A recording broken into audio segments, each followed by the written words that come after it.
दोस्तों इस वीडियो में बताने वाला हूँ पार्ट 2 के छात्रों के जिनका सब्सिडरी में हिस्ट्री होंगे, तो हिस्ट्री के 50 इंपॉर्टेंट ऑब्जेक्टिव क्वेश्चन के ऊपर चर्चा करेंगे। आप लोगों का बहुत ज़्यादा कमेंट आ रहा था कि सर हम हिस्ट्री सब्सिडरी के लिए कौन सा गेस्ट पेपर लें और उस गेस्ट पेपर में किस तरह के क्वेश्चन रहते हैं। तो इस वीडियो में आप लोगों को यही चीज़ बताने वाला हूं और 50 गो इंपॉर्टेंट ऑब्जेक्टिव क्वेश्चन भी बताने वाला हूं। तो सबसे पहले देखिए, ये जो हमारे पास गेस्ट पेपर है वो रेखा प्रकाशन का गेस्ट पेपर है। इसी से मैं आप लोगों को 50 ऑब्जेक्टिव क्वेश्चन बताने वाला हूं। तो ये जो है आपको सभी सब्जेक्ट का इंपॉर्टेंट ऑब्जेक्टिव गेस्ट पेपर मिल जाएगा रेखा प्रकाशन का आपको मार्केट में। इसका जो प्राइस है वो 30 से 40 रुपया के बीच जो है आपको ऑब्जेक्टिव गेस्ट पेपर मिल जाएगा। ठीक है, बहुत ही पतला गेस्ट पेपर है और लगभग 200 सवा 200 ऑब्जेक्टिव क्वेश्चन प्रत्येक गेस्ट पेपर में दिए गए हैं।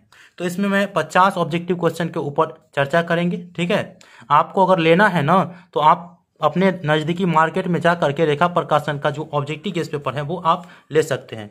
देखिए पहला क्वेश्चन है, बाबर का जन्म कब हुआ? तो हम सभी को पता होना चाहिए बाबर का जन्म जो हुआ था वो 14 फरवरी और 1483 को हुआ था। कब? 14 फरवरी 1483 को हुआ था। तो इसका जो क सही आंसर है। इसके बाद जो है दूसरा क्वेश्चन है कि बाबर का रक्त किसके रक्त से संबंधित था? तो देखिए बाबर का जो रक्त था वो किसके रक्त से संबंधित था, अर्थात जो होता है ना एक तरह से कि खानदान, तो इसी प्रकार से जो है तैमूर लंग और चंगेज खां के रक्त से जो था वो संबंधित था किसका? बाबर का। ठीक है, तो ऑप्शन जो है उपरोक्त दोनों ये सही आंसर है, याद रखेंगे। इसके बाद अगला क्वेश्चन है 3 नंबर क्वेश्चन और बहुत सुंदर क्वेश्चन है कि कितने वर्ष की आयु में बाबर फरमान का उत्तराधिकारी बना? तो देखिए कितने वर्ष की आयु में जो है बाबर जो है वो फरमान का उत्तराधिकारी बना, तो वो था 12 वर्ष। तो ऑप्शन जो क है वो सही आंसर है कि 12 वर्ष की आयु में जो है बाबर जो है फरमान का उत्तराधिकारी बना। इसके बाद है 4 नंबर क्वेश्चन है, सर्वप्रथम बाबर ने भारतीय सीमा पर कब आक्रमण किया? देखिए भारतीय सीमा पर सर्वप्रथम बाबर ने आक्रमण कब किया? तो इसका जो सही आंसर हो जाएगा वो 1519 ईस्वी में हो जाएगा। ठीक है, 1519 जो कि ऑप्शन ख में है। सर्वप्रथम बाबर ने भारतीय सीमा पर 1519 में आक्रमण किया। इसके बाद जो है 5 नंबर क्वेश्चन है कि कामरान बाबर का कौन था? कामरान जो था वो बाबर का कौन था? आप लोग के ऑप्शन में दिया है सेनापति, प्रधानमंत्री, भाई, बेटा। तो जो कामरान बाबर का जो था वो बेटा था। कामरान कौन था? बाबर का बेटा था। तो ऑप्शन घ इसका सही आंसर है। इसके बाद अगला क्वेश्चन है और बहुत सुंदर क्वेश्चन है, बाबर ने भारत पर कितने आक्रमण किए?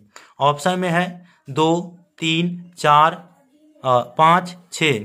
तो देखिए बाबर ने भारत पर जो है कुल मिलाकर के 5 आक्रमण किए थे। ठीक है, 5 आक्रमण, जो कि ऑप्शन ग है वो सही आंसर है। इसके बाद 7 नंबर क्वेश्चन है और बहुत सुंदर क्वेश्चन है।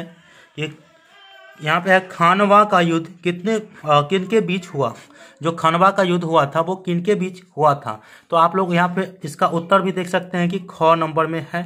किसके बीच? बाबर और राजपूत के बीच। बाबर और राजपूत के बीच जो है खानवा का युद्ध हुआ था। इसके बाद 8 नंबर क्वेश्चन भी, बाबर की मृत्यु कब हुई? और ये इंपॉर्टेंट क्वेश्चन हो जाता है। तो बाबर की मृत्यु जो है वो 26 दिसंबर 1530 ईस्वी में हुआ था। कब? 26 जनवरी दिसंबर 1530 ईस्वी में। इसके बाद देखिए हुमायूं की जन्म तिथि है। तो जो हुमायूं था उनकी जन्म तिथि पूछा जा रहा है। तो हुमायूं की जन्म तिथि में आप लोगों को यहाँ पे ऑप्शन सही दे रहा है क्या? क मतलब मार्च 1508 ईस्वी में हुमायूं का जन्म हुआ था। इसके बाद 10 नंबर क्वेश्चन है, हुमायूं का राज्यारोहण कब हुआ? मतलब हुमायूं जो थे वो राज्य के जो योग्य होते हैं उनके राजपति वो कब हुआ हुमायूं, वो कह रहा है। तो आप लोगों को याद रखना है हुमायूं का जो राज्यारोहण हुआ वो ख में 30 दिसंबर 1530 ईस्वी में हुआ। कब? 30 दिसंबर 1530 ईस्वी में हुआ। कब? बाबर की मृत्यु के बाद। इसके बाद 11 नंबर क्वेश्चन है और बहुत सुंदर क्वेश्चन है, हुमायूं का राजतंत्र शांति के समय कमजोर, अवस्थित और रीढ़ीहीन था। तो आप लोगों को ऑप्शन में 2 ही ऑप्शन दिया गया है, कौन सा? तो यहाँ पर देख सकते हैं कि सहमत और असहमत, लेकिन 4 ऑप्शन आप लोग को दिया जाएगा। तो इसमें जो है रूढ़िहीन था क्या? सहमत था। इसके बाद अगला क्वेश्चन है, चौसा का युद्ध किनके बीच हुआ? देखिए दोस्तों, ये चौसा का युद्ध जो है वो बहुत बार क्वेश्चन पूछे जाते हैं और कॉम्पिटिटिव एग्जाम में भी पूछे जाते हैं। तो चौसा का युद्ध जो है वो किनके बीच हुआ? तो ऑप्शन आप लोग देख सकते हैं, ख। कौन किसके बीच? हुमायूं और शेर खान के बीच हुआ था। तो चौसा का युद्ध हुमायूं और शेर खान के बीच हुआ। इसके बाद है, हुमायूं की मृत्यु कब हुई? उसमें आपने पढ़े बाबर की मृत्यु, अब हुमायूं की मृत्यु पढ़िए। तो हुमायूं की मृत्यु जो है आप लोग यहाँ पे देख सकते हैं, गौ में, गौ है 24 जनवरी 1556 में जो है हुमायूं की मृत्यु हुई। इसके बाद जो है अगला क्वेश्चन, बाबरनामा के रचयिता है। तो बाबरनामा के रचयिता कौन है? तो ऑप्शन में है बाबर। तो बाबरनामा जो है वो खुद बाबर जी लिखे थे। तो बाबर से बाबर मिलाइएगा तो बाबरनामा के रचयिता का नाम आपको याद हो जाएगा। ठीक है, इसके बाद अगले क्वेश्चन के बारे में बात करते हैं। इसके बाद 15 नंबर क्वेश्चन है कि उसके नाम का अर्थ भाग्यशाली है, किंतु उसके जैसा अभागा कोई दूसरा राजा नहीं हुआ। यह किसके संबंध में कहा गया है? तो आप लोग याद रखेंगे, वो जो कहा गया था कि उसके नाम का अर्थ भाग्यशाली है लेकिन उसके जैसा अभागा कोई दूसरा नहीं है, वो राजा जो था वो शेरशाह। तो शेरशाह सूरी के संबंध में कहा गया था। तो शेरशाह इसका सही आंसर है, आप लोग देख सकते हैं ख में। इसके बाद शेरशाह शासक था, कहाँ का शासक था शेरशाह? तो आप लोगों को पता होगा, शेरशाह जो था वो अफगान का शासक था। तो यहाँ पे जो ख आंसर है वो सही है। ठीक है, इसके बाद है यहाँ पे 17 नंबर क्वेश्चन, शेरशाह किस वंश का था? ठीक है, शेरशाह किस वंश का था ये पूछा जा रहा है। तो ऑप्शन में है मुगल वंश, सूर वंश, अफगान वंश और इसके बाद है राजपूत वंश। तो शेरशाह जो था वो कुछ वंश का? तो यहाँ पे ख ऑप्शन दिया गया सूर वंश का। ठीक है, इसके बाद जो है 18 नंबर क्वेश्चन देखिए, बहुत सुंदर क्वेश्चन है और इसका भी ऑप्शन दिया गया है कि शेरशाह का बचपन का नाम था। देखिए, शेरशाह का जो बचपन का नाम था वो यहाँ पे दिया गया है फरीद खां। क्या है? फरीद खां। 19 नंबर क्वेश्चन, शेरशाह का जन्म कब हुआ था? तो ऑप्शन क इसका सही आंसर है 1486 ईस्वी में। इसके बाद जो है शेरशाह कब शासक बना? तो शेरशाह जो है वो कब शासक बना? तो वो 1530 ईस्वी में बना। इसके बाद 21 नंबर क्वेश्चन है कि 1538 में किस लड़ाई के उपरांत शेरशाह के जीवन में नया मोड़ आया? तो आप लोग याद रखेंगे, इसमें जो ऑप्शन दिया गया है यहाँ पे देख सकते हैं कि सूरजगढ़ में बंगाल के सैनिकों के साथ संघर्ष में जो है उसका जो है नया जीवन का मोड़ आया। तो 21 नंबर क्वेश्चन का आंसर जो है वो ग है। ठीक है, इसके बाद 22 नंबर क्वेश्चन है, किस युद्ध के बाद शेर खां को शेरशाह की उपाधि दी गई? तो शेर खां को शेरशाह की उपाधि किस युद्ध के बाद दी गई? तो चौसा युद्ध में हुमायूं की हार के बाद जो है उसे शेरशाह की उपाधि दी गई। ठीक है, इसके बाद अगला क्वेश्चन है, शेरशाह की धार्मिक नीति थी।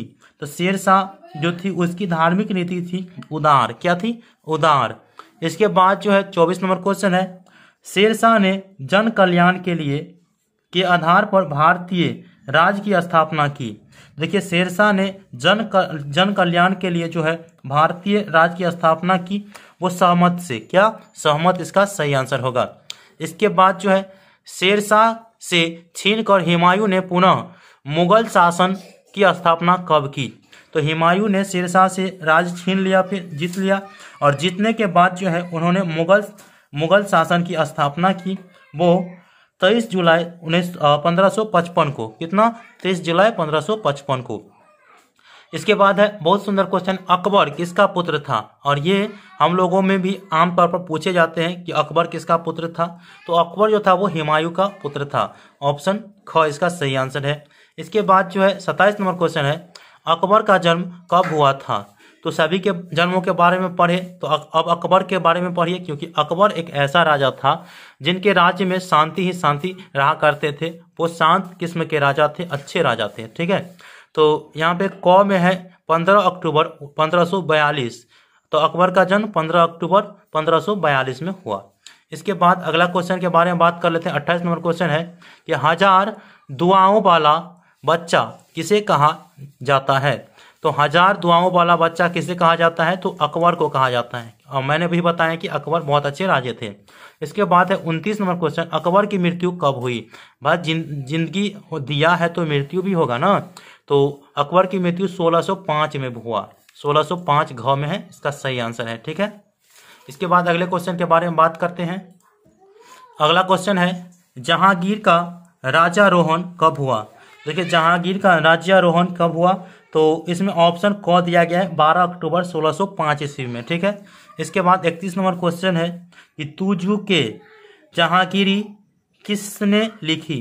तुझू के जहांगीरी किसने लिखी, तो ऑप्शन दिया गया है ग अर्थात जहांगीर ने। ठीक है, इसके बाद है जहांगीर ने कितने अध्यादेश जारी किए। तो देखिए जहांगीर ने जो इसमें बताया गया है कि 12 अध्यादेश जारी किए गए। ठीक है, इसके बाद जो है खुसरो कौन था। खुसरो कौन था, तो यहाँ पे घ आंसर दिया गया है, जहांगीर का बेटा था। ठीक है, इसके बाद है गुरु अर्जुन देव को फांसी किसने दी थी। तो गुरु अर्जुन देव को फांसी किसने दी थी, तो ग में है जहांगीर ने। ठीक है, जहांगीर ने गुरु अर्जुन देव को फांसी दी थी। इसके बाद 35 नंबर क्वेश्चन है खुर्रम कौन था। तो आप सभी को पता होना चाहिए, इसमें जो ऑप्शन दिया गया है ऑप्शन घ जहांगीर का बेटा। खुर्रम जहांगीर का बेटा था, ऑप्शन घ इसका सही आंसर है।